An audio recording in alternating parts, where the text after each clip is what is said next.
What's going on, everybody? Welcome to another edition of the Talking to the Dog Benfica podcast. My name is Alfredo. I'm here with Cristiano Oliveira. Cristiano, diz olá aos meninos. I don't feel like talking. I'm bummed out. Não digas essa, man. Steve Santos is up in Canada. What's going on, Mr. Santos? I don't feel like talking. I'm bummed out.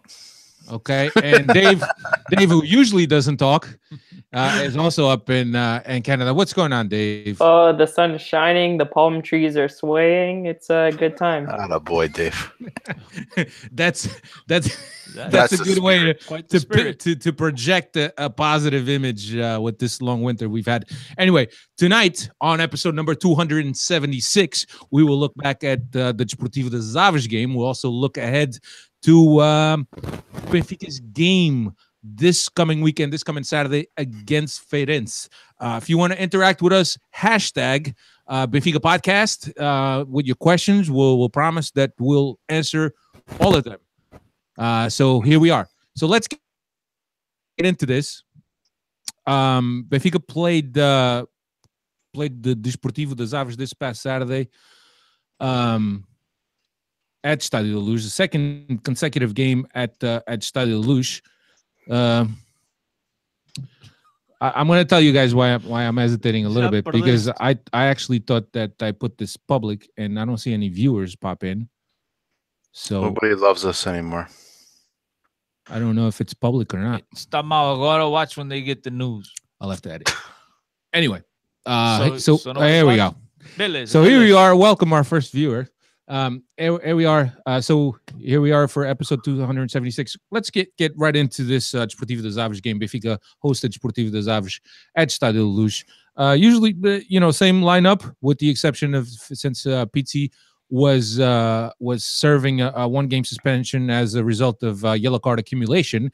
Joao Carvalho had another chance. So I'll give you the lineup. Varela was in goal. Almeida, Ruben Dias, Jardel, and Grimaldo across the back. Feirense, Joao Carvalho, Zivkovic, Rafa on one wing, Servi on the other, and Jonas up front. So that was our lineup, and kind of a difficult first half for Benfica with Desportivo das Aves defending very well.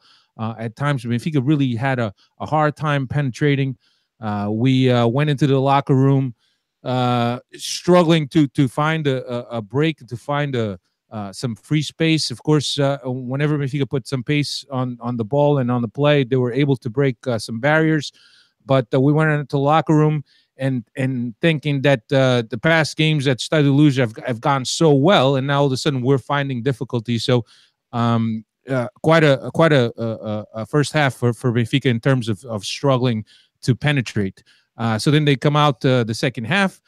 Team looked more composed, more determined, more incisive, moved the ball a lot better, and finally got a break in the 70th minute with Jonas putting in the one goal. And Cristiano, it's one of those things that you try, but after the first goal, you kind of it kind of opens up. Of insane. When you try and you get the same results. But this time in the 70th, they finally were able to get on the score sheet. Not exactly the best first half or even the best first 20 minutes of the second half. There wasn't quite the same team we've seen in the previous weeks, in particular at the Estádio da Luz. But you know what? This is what this team has been over the last two seasons. If you guys recall, when it comes down to the final sprint, to the final, games of the season, Benfica finds a way to grind it out. They find a way to pull off wins and get the 3 points. And I think that's what they did again this weekend against the Desportivo das Aves. But again, not the prettiest of games, not a game that many people will remember for anything particular on the field. Yeah, Stephen, and I'll go to you, and you were probably expecting this.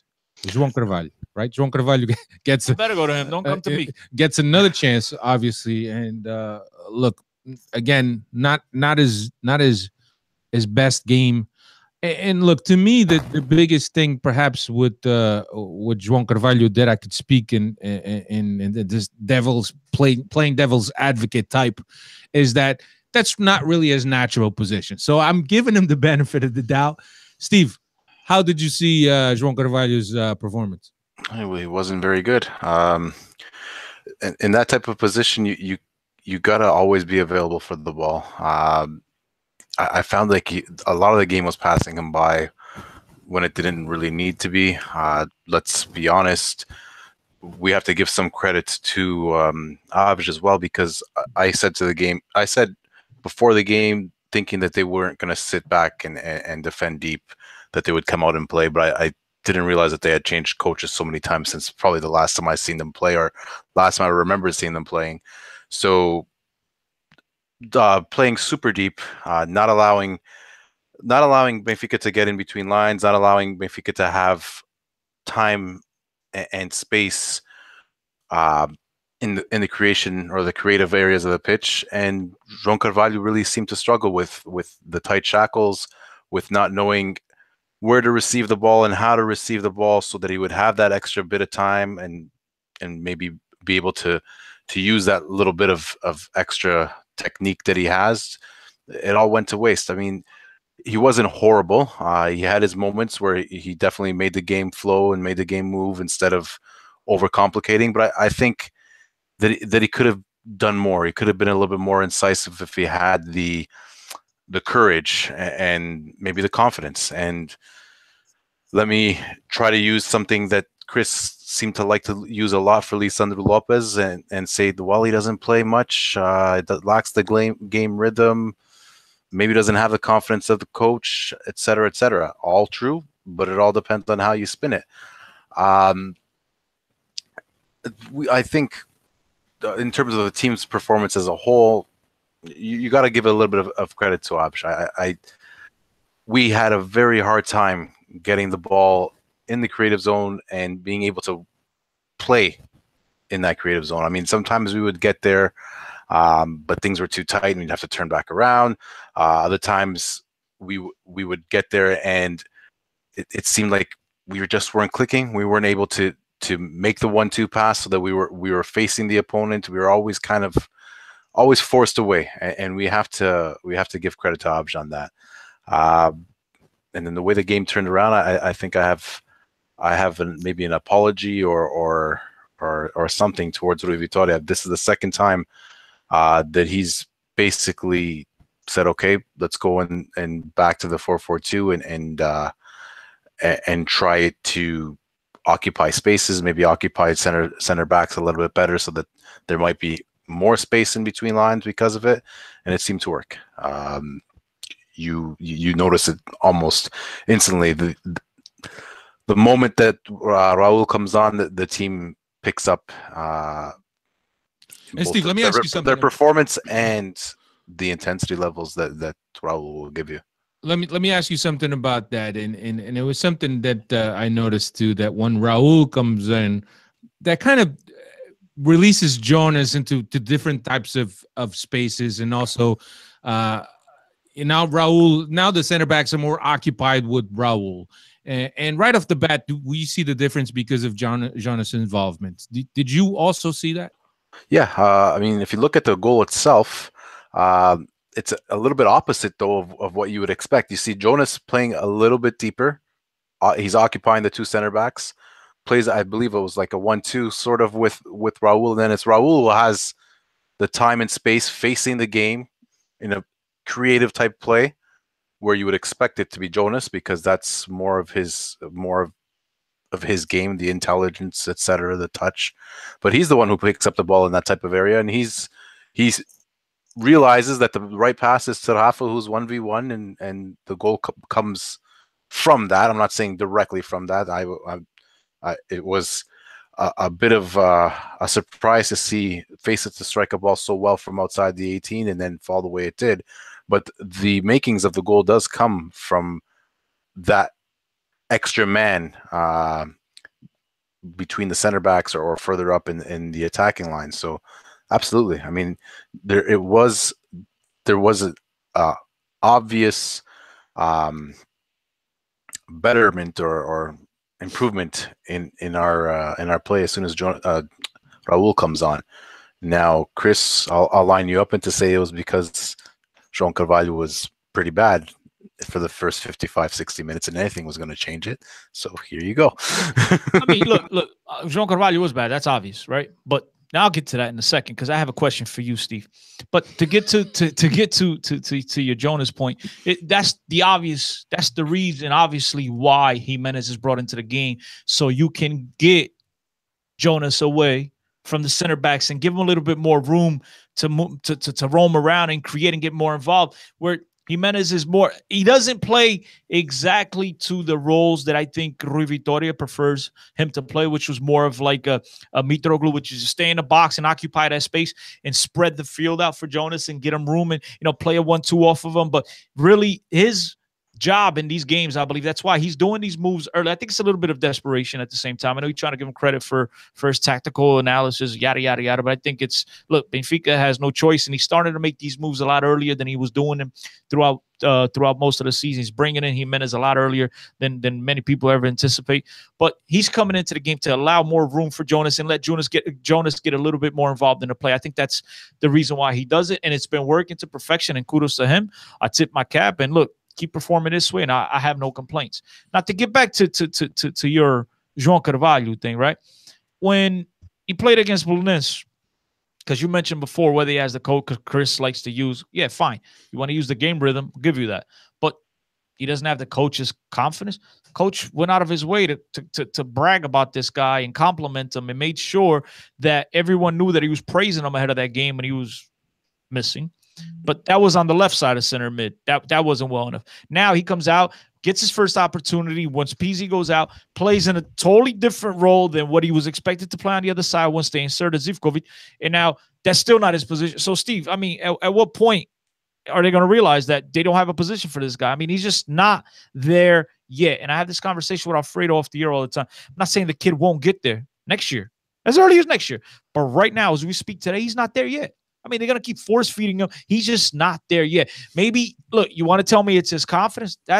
To me, that's one that I'll buy into. And I understand, because a player of his age, a guy that when thrown out to the Wolves, didn't take advantage of the opportunities. He starts maybe putting that weight on himself, and that I'll buy into. But now that it's not his position. So, I mean, what position? Were we just going to build around him? Let's change the whole system and build around. He's not that good, Steve. I don't want to argue with that. I think Joao Carvalho's always played a bit further up the pitch, less responsibilities defensively, more in a spot where, okay, you're going to get the ball and your main intention is to speed up the game, to create mismatches, et cetera, et cetera. And now his game, when you're playing the 4-3-3 as an interior, you can't always do that. You won't be receiving the ball in the types of position where you are expected to, or you should be doing such things. So that might play a favor or play a part. Sorry, but you're hitting a lot of points. I mean I think the kid's got a lot of natural ability. I think his vision and his understanding of the game is quite good. Whether or not he's ready, it looks like you're probably right. He's not ready yet, but I think we've given chances to other players previously, where we could have done the same for him. But still, I can't argue too much with the he's not ready part. Well, I'm not taking anything away from his natural ability. I'm not questioning whether the kid's talented or not. I just haven't seen any of those attributes being put forth on the field in the Benfica uniform. And for me, I want to put guys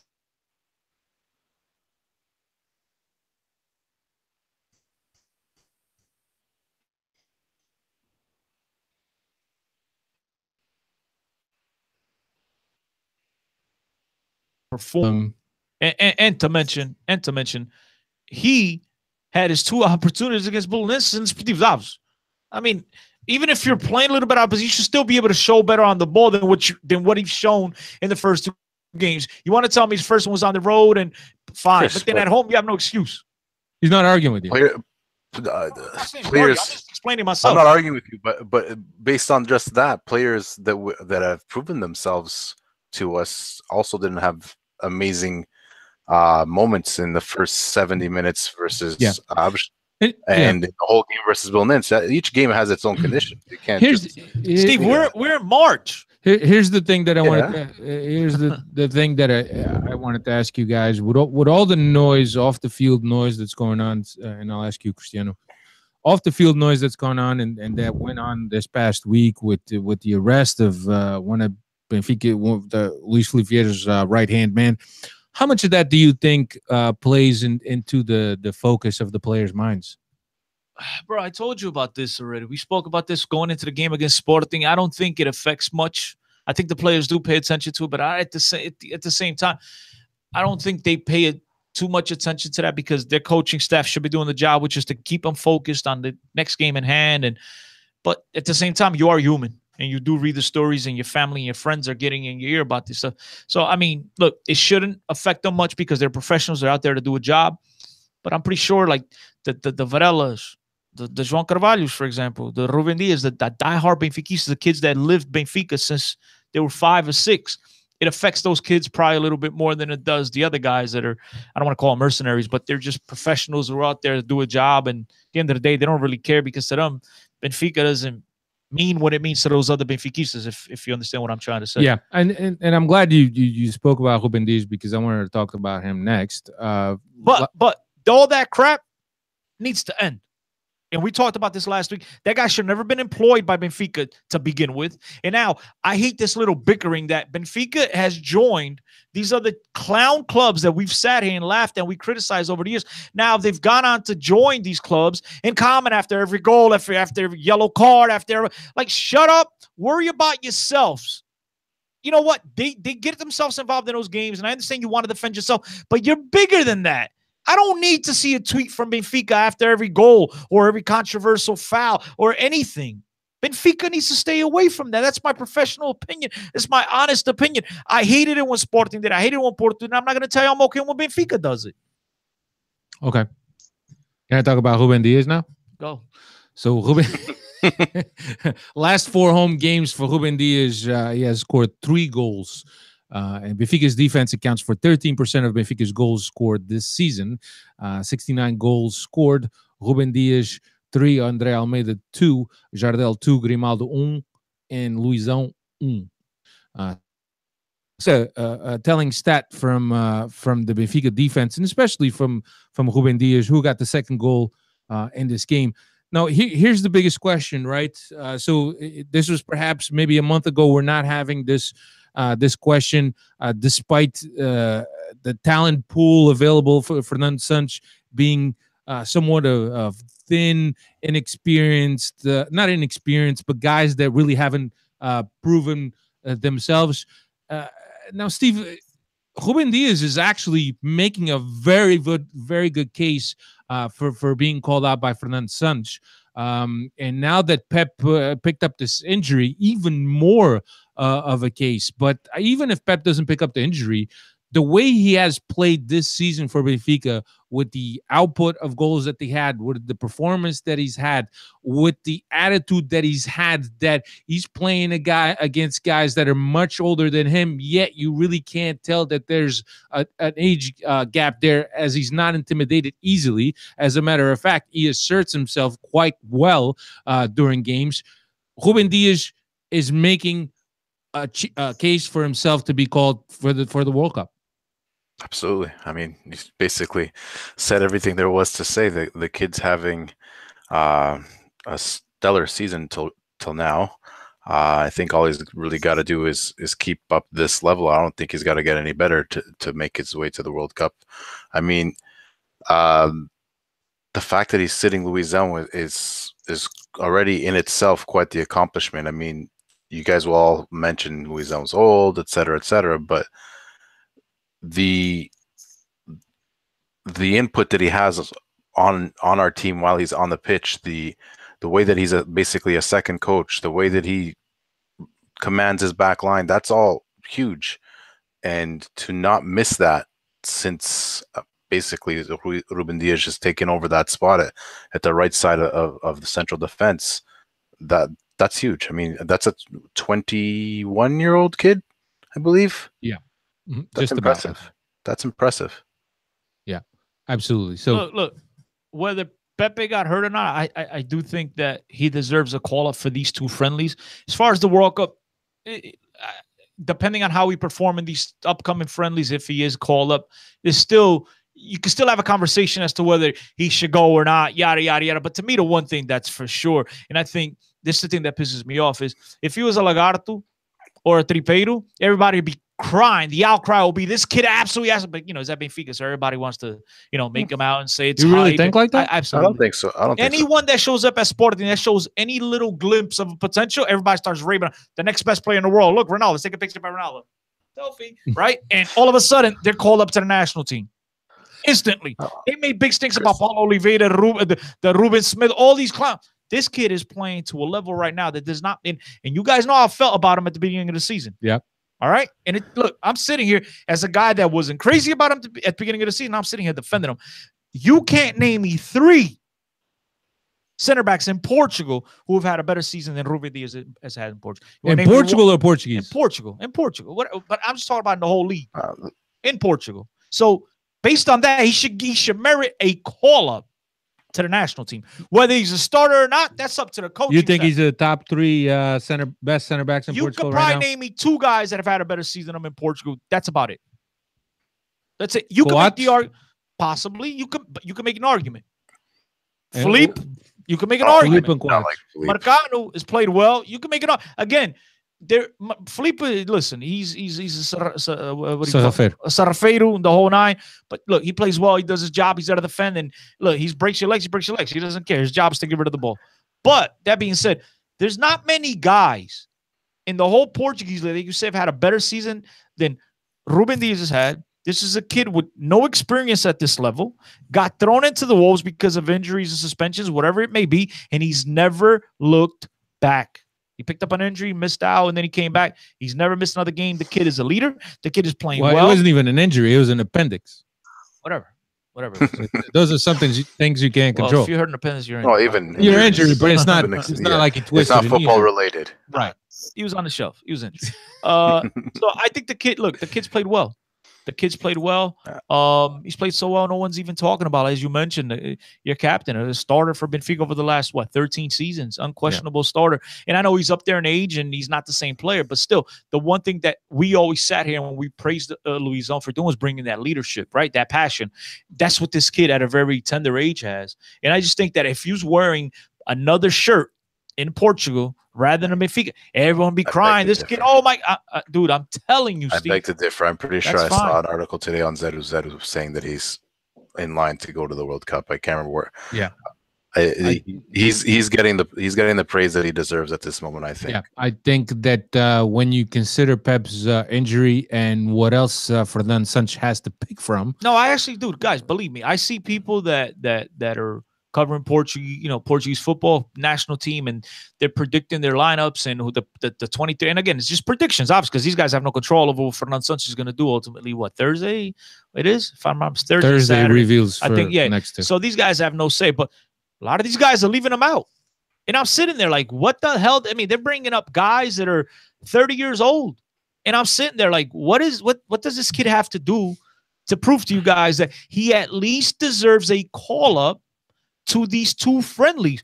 I'm not telling you that he must go to the World Cup. He needs to be looked at. But he needs to be looked at. And even if Pepe was healthy, these are the games that Fernando Santos needs to look at kids like him, at guys like Manuel Fernandes, guys on the bubble, needs to look at these guys to make sure if, to determine if these guys, if he could count on these guys or not, come tournament time. Yeah. So he should absolutely get a call up. And let's not forget that this kid has been a part of the national team setup at the various stages of his growth.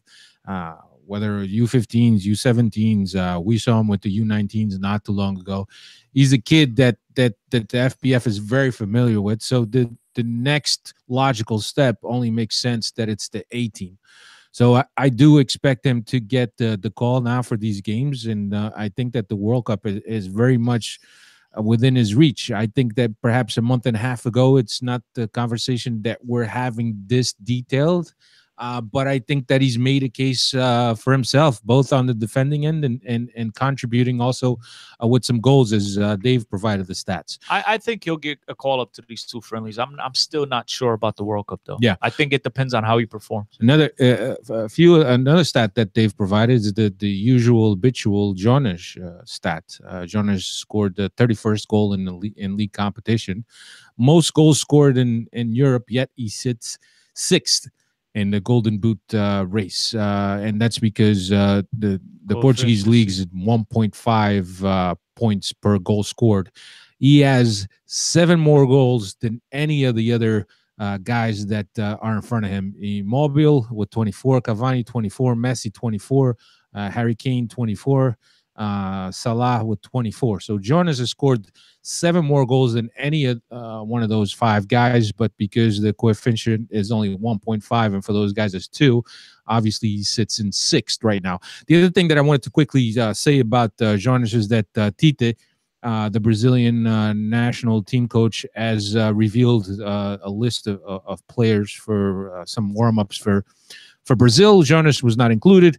This was a point that I brought up last week. I think that if Jonas would be affected by the call-up, his brother was a Bola or Renascença contacted his brother, who is also his agent, and what his brother said is that that Jonas is not worried about not being called to the national team, and they'll remain focused on playing for Benfica.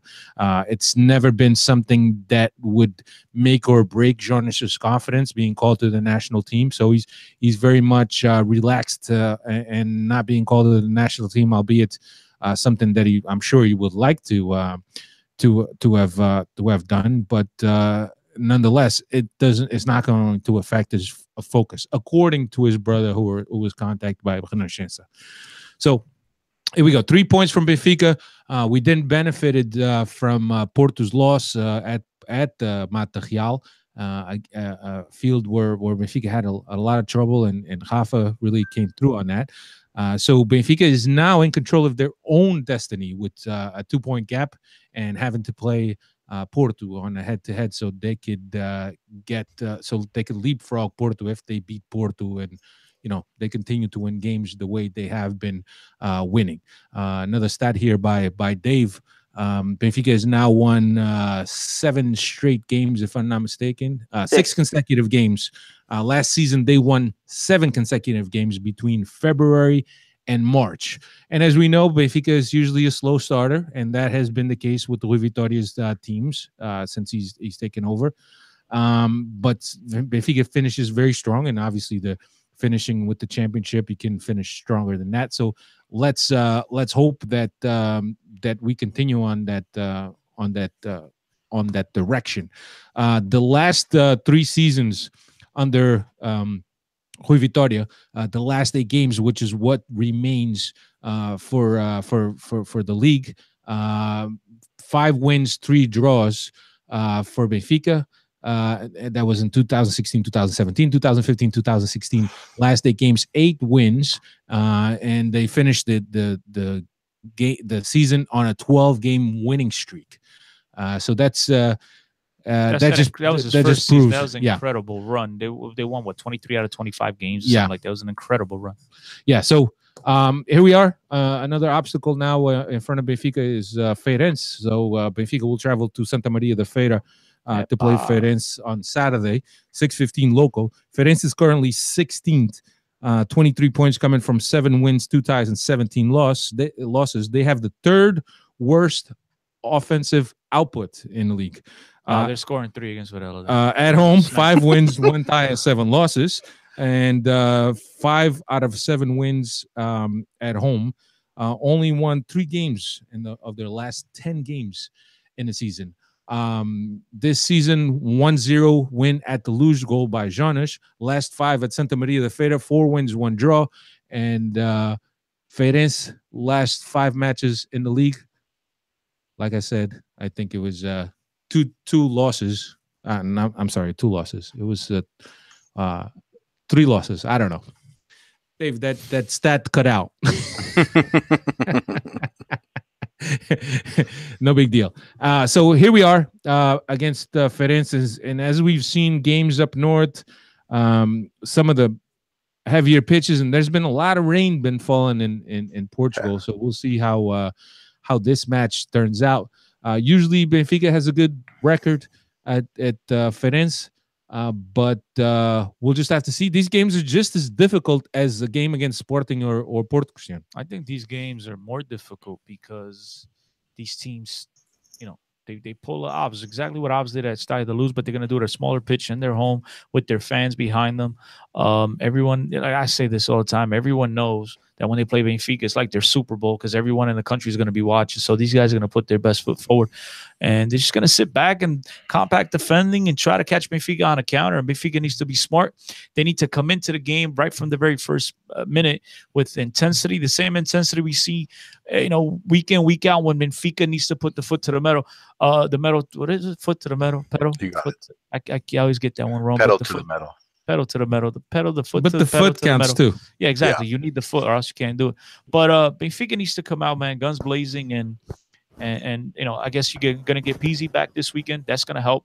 You need Pizzi in a game like this, a guy that can move the ball. Hopefully, shows up because Pizzi is like one of the magicians. The guy is either here or what did he see? Yeah. So yeah, I mean, well, is he a magician with the ball at his feet, or is he a magician because he disappears? He's usually the guy like the rabbit in the hat. You know what I mean? They make him disappear. He's usually that guy. Oh, he makes himself disappear. Not him. The Houdini guy makes him disappear. Oh. You know what I mean? Steve, here's something that I wanted to ask you, and this was actually something that that came up, and there's a couple guys, and I think that I heard it from both the Paços Ferreira coach and the Paços Ferreira goalkeeper. All this talk about teams opening their legs for Porto, teams opening their legs for Benfica. Obviously, these teams are listening to all this stuff in the media and things that are being said and being accused of not playing to their true potential because obviously there's other factors. And we saw a public statement by both the goalkeeper and the coach. He was a clown in that game, too. He was a clown. He should be the last guy talking. No. But what dove. I mean, the guy threw himself on the floor. Nobody came within 2 feet of him, and he's on. I mean, come on. Like, you can't come out and try to give me a speech of how hard we work and and then you pull that kind of stunts. So to me, you lose all credibility. Well, but I'm sorry. What I wanted to takes to win and be competitive. Yeah. I think, Steve, what I wanted to say, let me finish the question while Cristiano interrupted me. What I wanted to say, how many of these teams are starting to play with a chip on their shoulder because their true professionalism is being questioned by the media and by so many people around them?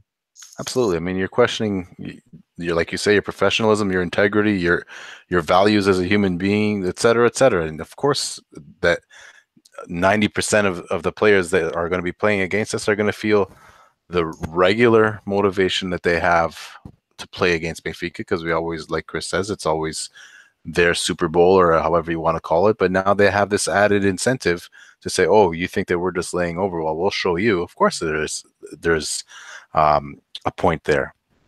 But even at that level, if Benfica goes to compete and play like they should, I say this almost every week, like Chris does, there should only be one outcome.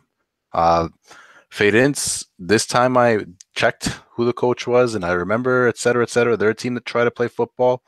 Whether or not the pitch will allow them to, we'll have to see. The pitch in Paços was dreadful for Porto just the other day. It was pretty water-soaked, but we'll have to see.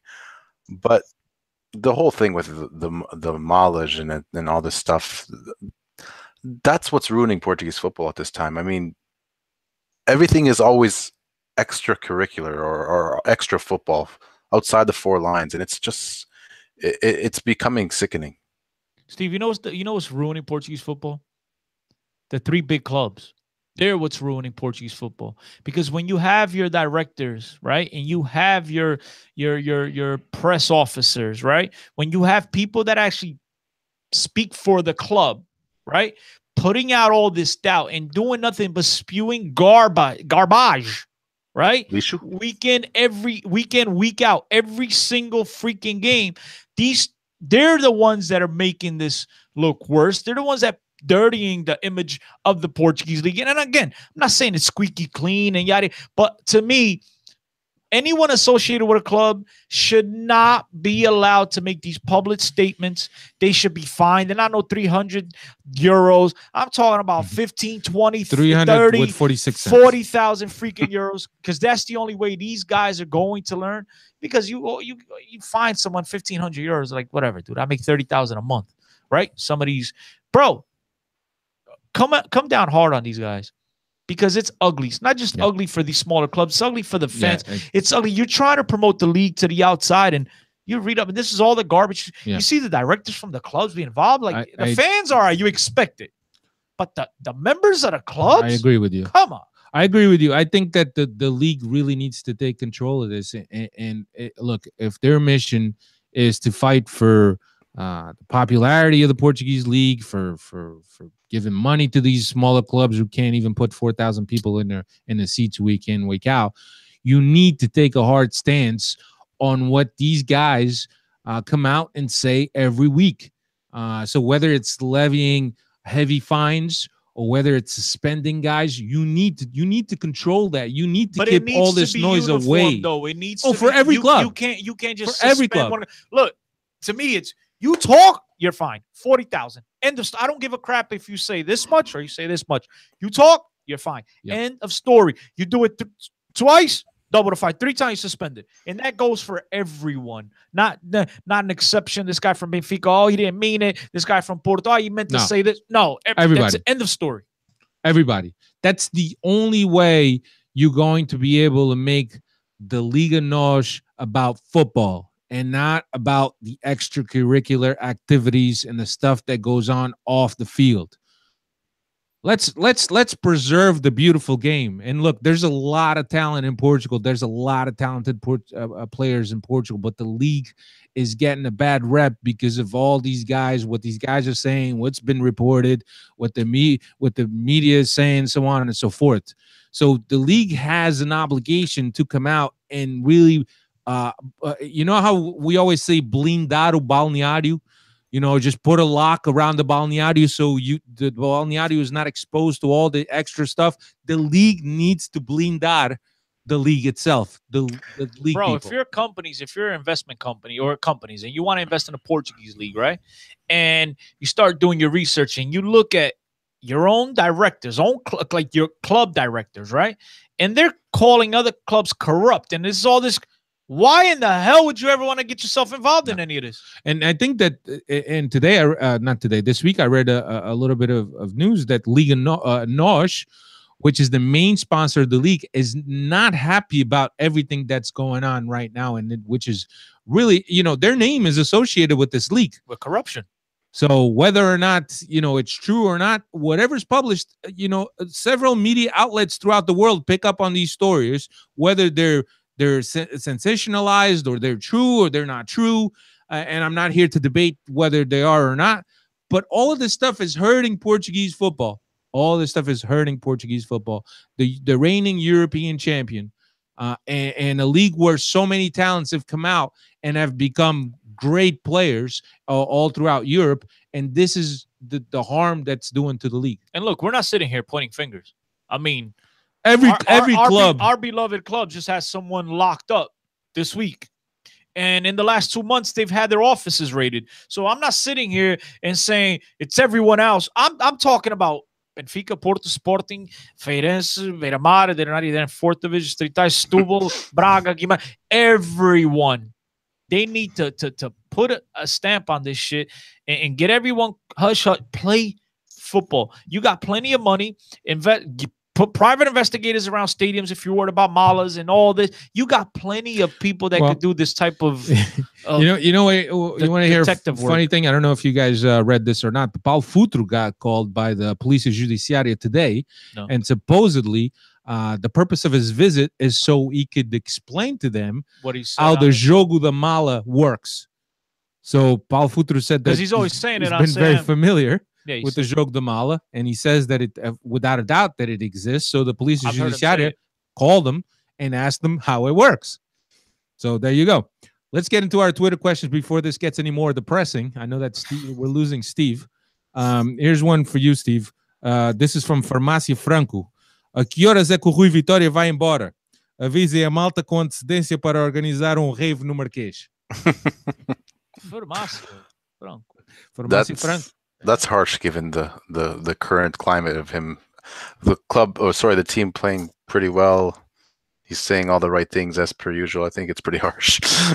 Yeah. Here's another one from Felipe Teixeira. Shout out to Felipe Teixeira. If you guys don't follow Felipe Teixeira, go follow Felipe Teixeira. Felipe Teixeira is the author of the Rui Vitória soundboard. You need to get on that. If you're not familiar with that, get on that right away. I'll give him his I'll give you guys his Twitter.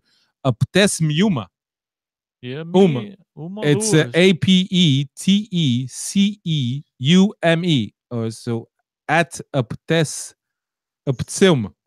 Sorry, I misread that. Sorry, Felipe. Definitely check that out. And Cristiano, I could log in right now and I'll just I'll show you the No, we'll do it after, bro. I'll show you the soundboard real quick. It's quite he has quite an impressive here. Yes, quite an impressive thing, but I can't get to it now. Oh, okay, here we go. And I know that Benfica FM plays these all the time. Acho que de várias áreas eu penso que é um momento que eu também tenho que dizer alto. Acho que He put Steve to sleep with that. I pressed it twice, so it's but he is the author of that soundboard. Good job. You guys get over there and fish. Okay. Next question. Next question was from Felipe. Thoughts on Almeida's season so far?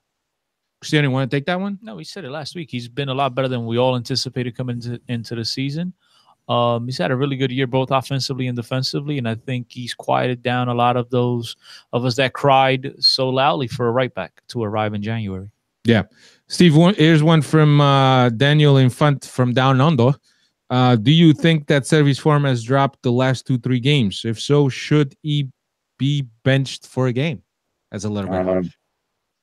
Yeah, I'd have to say it's harsh. Yes, his form was probably abnormally high at one point. But to drop him would be extremely harsh, especially given the understanding that that left side seems to have between Servi, Zivkovic, and Grimaldo. I think that would not be the right thing to do at this moment. Steve, you owe Dylan Medanya an explanation. He had commented on one of our videos on YouTube, and that was the one thing that, remember a couple pods ago that I said how Servy's role, how Servy's role didn't change from the 4-3-3 to the 4-4-2. Okay. I'm stuck on my phone. Hopefully I don't sound too bad. Huh? No, you sound all right. Okay. So you divide the game down into the 4 phases: organized attack, organized defense, defensive transition, attacking transition. In those 4 phases, for me, I don't think Servy's role has changed at all. I think all the responsibilities that he had defensively are there. All the things that he's expected to do in organized attack are still the same. Still supposed to show up in between lines and when we're in the build-up phase. Still supposed to create chances in the final third, whether it's via 1-2s, via crosses, etc., etc. Defensively, if we're in organized defense, he's still touching the same areas of the pitch. He's still responsible for covering the same zones. I don't see the difference in his actual role. I think, especially up until recently, we've been playing so much in organized attack and transitional defense. We've been suffocating teams, keeping them high up. You're only seeing Servi in those 2, especially at the time that he made that comment. We were definitely playing that way. You only see Servi mostly in those 2 phases. There's obviously there's some sub phases depending on where the ball is, on where the opponent is, etc., etc. We can look into that some other day, or maybe I could show you guys a link that will explain the sub phases a little bit better. One thing that he did mention that I remember was that now he has more passing options than he did before. which, okay, now with Zivkovic playing as an interior, he has a more natural passing lane to the inside, to a lateral pass. Yeah, but Steve, that doesn't mean his role changed. That just That's means exactly, the options I on agree. the field change. And that's where I'm going, and that's also where I want to say something about the 4-3-3 and how it automatically gives you a lot more of those natural triangles all over the pitch. But that option, those passing options, should still have been there with the 4-4-2, should still be there with the 4-4-2. Whether it is Pizzi coming across, whether it's Jonas dropping off of the front line, could even be Grimaldo at one point. It depends.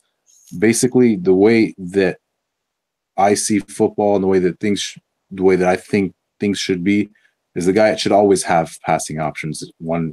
At least one forward, at least one lateral, and at least one behind him. And that's up to his teammate.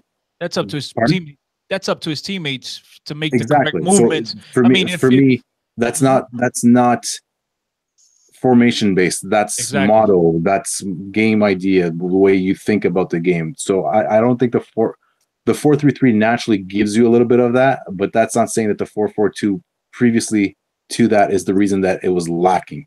I think that there was a mentality change since 2018 turned over, and that's one of the biggest differences in the way that we were able to play football now compared to previously. Steve, I agree with you. I don't think his role has changed. I think if you go back to one of the pods where we discussed the 4-2-2 to the 4-3-3, I think I mentioned Servy's role didn't really change. The only thing he got is another guy in the interior to give him another passing lane, a guy to play off on 1-2s, which he does really well, get down the wing, and then that's really what changed. I don't think his role overall has changed. I think it's more of his teammates around him that's changed. I think he does the same exact things he did prior in a 4-2-2. He's doing now in a 4-3-3. So I totally agree with. And what was the dude's name? Dylan. Dylan. Not trying to get on your case, but I agree with Steve on this wholeheartedly. I think he has other alternatives because of the system has changed more so of his other teammates having more guys around the ball more so than his role. I think the guys on the outside, in particular, those on the 4-3-3, Salvio and him, I don't think either one of their roles changed. Either one. Yeah. Here's another one from Daniela Infante, and this one is for you, Cristiano. Does Atencio 10 attribute that bad first half of Aves game to Pizzi's absence? But you guys love putting me on the spot. Last week was Rui Vitoria. This week is Pizzi. Look, take the back roads because Joao Carvalho was so bad. Don't worry, Joao Carvalho was terrible, and you got, and like we talked about at the beginning of the pod, you have to tip your cap to Ops. They came in with a system, with tactics. They came in with a game plan, and they were able to go out there and capitalize on that game plan until Benfica just was too much to overpower them. So I think it's a combination of things. And who's to say that Pizzi wouldn't be as bad? I mean, we've seen Pizzi in these games where he doesn't have that much space, totally disappear. But I think it's a little bit to do. Pizzi probably do a little bit better, but I think at the same time, Avs has something to do with that as well. Here's another one from Justin at Eliseo Le Men. 2-part question. I've seen reports of Rui leaving at the end of the season, and it may be a guarantee and that's a big if we win the Penta.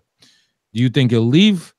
If he was to leave, do you think he's capable of success in another league, one of the top 5 leagues? I guess I'll give you my opinion on this. I don't think he'll leave. Could he be successful in one of the other top 5 leagues?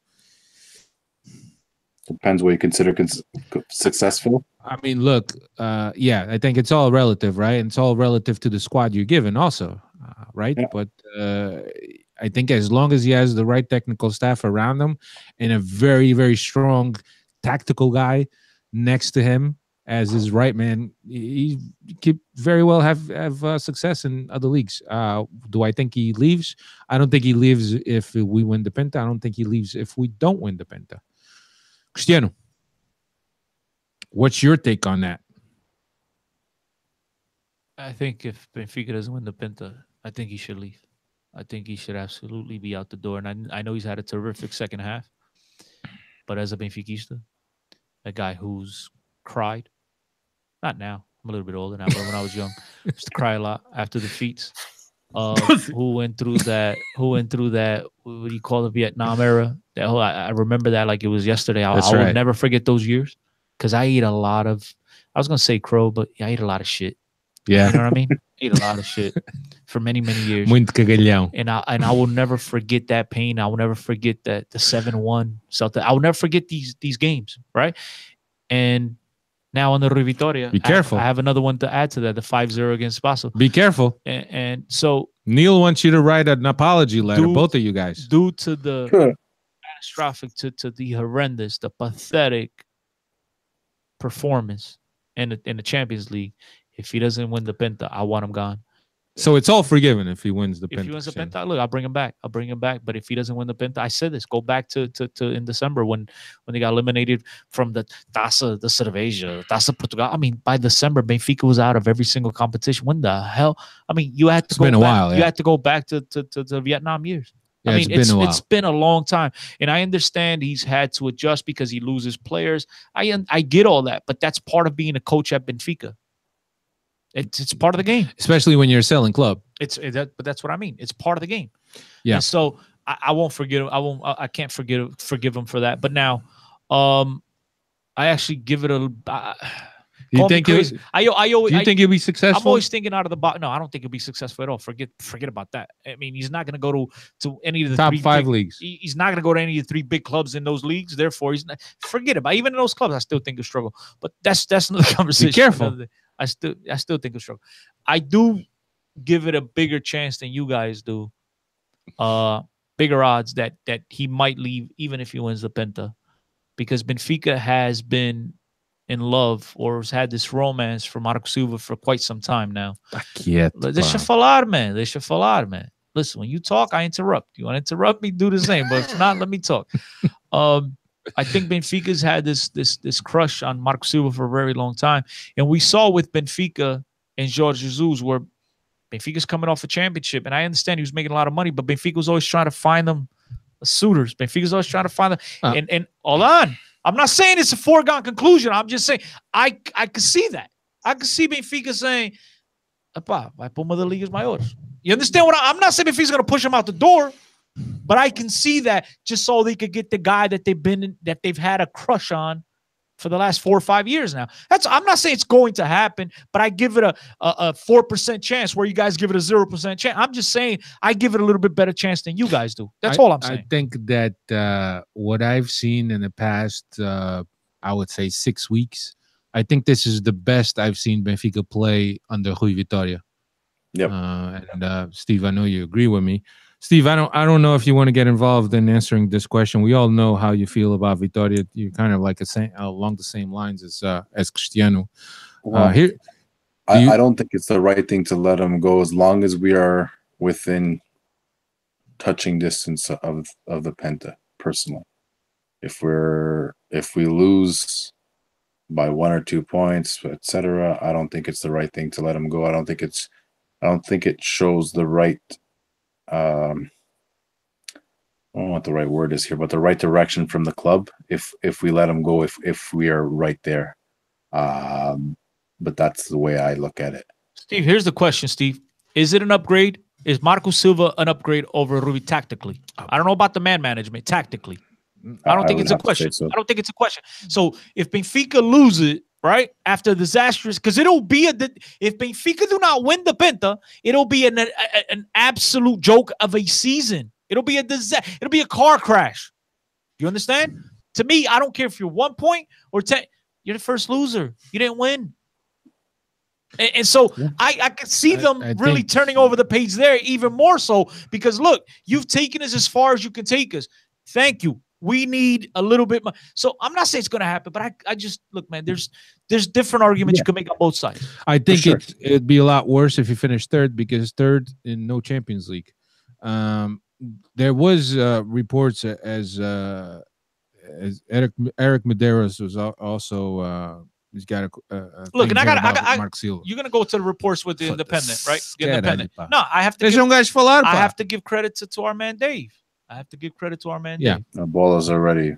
A baller picked up on it, and on the story by Independent that Mark Silva was linked to Benfica. But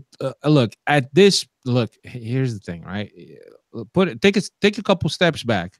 All right, take a couple steps. And the way I look at this piece of news, and regardless whether it's coming from the Independent or from the Moscow Daily, this is clearly a news story that at this point is meant to destabilize the team. I figured that was what you were going to say. Regardless of what the source is, because guys in Portugal have friends at the Independent. The guys at the Independent have friends at Portugal. Regardless, to me, at the timing for this piece of news is it's ill-timed. It's ill-timed. Is not the right time to come out with this. I wouldn't doubt it one bit if this was something that was planted. I don't have that. That was the first time I read that. I was like, that just doesn't make any sense. It doesn't make any sense Not at right all. now. Not at Given all. Mark Silva has market in England, as far as we know. I don't know what's happened in England because I don't have time to follow it as closely as I'd like to, so I just choose not to. But he was heavily linked for Everton. Then Everton looked like they got some sort of interim manager. I wouldn't be surprised if he's there next season. Yeah. It smells fishy. Whether or not there's in today's day and age, all it takes is like a couple ties, and you can make a story of it. Like Chris just said, we've definitely flirted with Mark Silva, so of course there's going to be a story there. And just because it's believable, it's very easy to print it out, and it could be a destabilizing factor. Unstabilizing, what's the right word? Anyway, it could come down to that, and that's all that it was really printed for. So we'll have to see. But I have pretty high doubts that Mark Silva comes to Benfica. If I was a betting man, I'd put all my money, all my coins in that he winds up at Everton. I think he's going to go to Everton. Yeah. And I just wanted to finish my point from before. As far as Dave's first thing, because he texted me when this came out, and the first thing Dave said was basically what Alfredo just said, which is this to me is one of those, plays by everyone around us, the Dragartos and the Lover Boys, to go out there and try to destabilize everything at Benfica that's going on right now, because Benfica's been playing so well of late. So I want to tip my cap to Dave, because he's the first person I heard it from. That's why right away. That's why we pay him the big bucks. That news comes out a day after Porto loses, so that's as much as I'm going to say. It sounds like that's coming up from up north. Yeah, that's exactly right. And look, every piece of news that's come out this year has been to destabilize Benfica, to prevent Benfica from being in the running for the Penta. You got to think about it that way, regardless of whether or not you think that all these reports, if you throw enough crap at the wall, sooner or later something is going to stick. But it's a concerted effort. There was a joint meeting between Saraiva and Chico Marques in the beginning of the season, so they planned their attack very well on Benfica, and it's been an onslaught all season long. Anyway, here's one from Tommy Rodrigues. Now that he's had a run of games, which do you prefer, Benfica with Zivkovic or Benfica with Krovinovic? That is one of the questions, right? That is intriguing questions. Which one of you guys wants to answer this? I'll start. I tend to like the balance between Zivkovic and Pizzi slightly better than I like the Pizzi-Krovinovic deal. Explain it why. I find that Pizzi kind of allows, or maybe Zivkovic doesn't want to, but Pizzi becomes more of just like a ball retainer, a guy who switches play from one side to the other side. The majority of the time, he's the one that's picking up the ball deeper off of face or the center back. Zivkovic is in between lines. I find Zivkovic is extremely talented. I think even more so than Krovinovic. There's another reason. More vertical. Yeah, a lot more vertical. He has a confidence in his passing ability that will maybe force him to turn over the ball a few more times than Krovinovic, but it accelerates the game. Like you say, more vertical. It's more incisive, gets in between the lines more often. I think it's a better fit with Pizzi than Krovinovic, who ends up being a little bit more of the same at times. Now, if you take out Pizzi and you put Krovinovic on Pizzi's spot, now we're talking at a whole different level for that midfield, which, as you mentioned, Krovinovic has a lot of what Pizzi does. Slows down the game, looks to spread it, is not as vertical, will dribble backwards if he needs to. If he doesn't feel comfortable, he could take a guy one-on-one. But then he has a little bit more better feet than Pizzi. Yeah, there's an element of that. So, but you've only seen maybe 7, 8 games, maybe more of Krovinovic there, and you've seen seasons upon seasons of Pizzi in the same role. So it's hard for me. Yes, I know I've always been pro Pizzi, but it's very hard for me to shush one guy aside who's been an integral part of many a championship to say that Krovinovic is a much better fit and a much better player after only watching 7 or 8 games. All right. Here's another one from Eric Medeiros. Also, Jardel is now eligible to play for Portugal. Does he get the call up? Cristiano, what do you think, man? I think he was eligible for 2016 or no? I don't know. He's been a citizen for a bit. What do you think? Jardel is now eligible. He's a Portuguese citizen. Does he deserve a call up? Nope. And there you go. I like that. Yeah, I think that despite that position being very thin, I don't have anything against naturalized players. And then there's 2 types, right? There's the Pep type and there's the Deco type, right? The Pep type, which is a guy who completely embraced Portugal as his country, made an effort to even speak the Portuguese from Portugal. And then you got Deco, a guy that's only in it for himself, wanted to be in the World Cup. He couldn't be in the World Cup for Brazil. He saw his chances as playing for Portugal, and he took it.